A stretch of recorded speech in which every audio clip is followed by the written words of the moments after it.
Entrano personalità e semplici cittadini nella camera ardente di Gianni De Michelis all'ospedale civile, dove il politico veneziano è scomparso all'età di 78 anni al termine di una lunga malattia.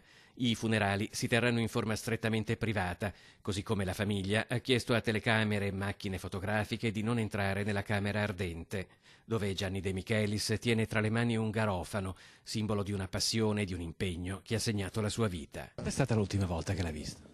L'ho visto dopo che ero diventato sindaco, la prima volta che ha avuto la crisi, che l'abbiamo accompagnato qui in ospedale, insieme, mi pare di ricordare, proprio c'era Sacconi, e purtroppo si era capito che poi lui si era lasciato andare, anche perché non ha ricevuto, come è successo spesso in Italia, un trattamento particolarmente generoso. Tra i più commossi c'è proprio Maurizio Sacconi, ex ministro con Berlusconi ma deputato socialista già dal 1979, che con Gianni De Michelis ha continuato a tenere un rapporto molto stretto. Ha vissuto questa malattia con molta dignità, peraltro, e con l'affettuoso sostegno dei suoi familiari, del figlio, della nuora, del nipote.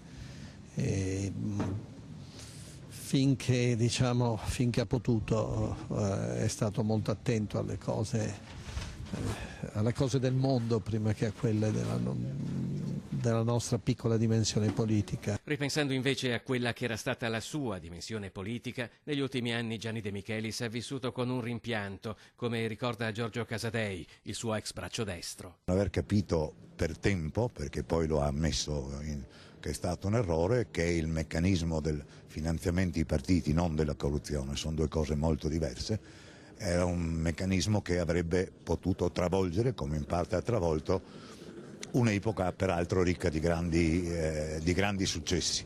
E il suo errore l'ha ammesso, nessuno, anche nelle cronache più cattive di questi giorni, nessuno ricorda che lui ha ammesso questo errore.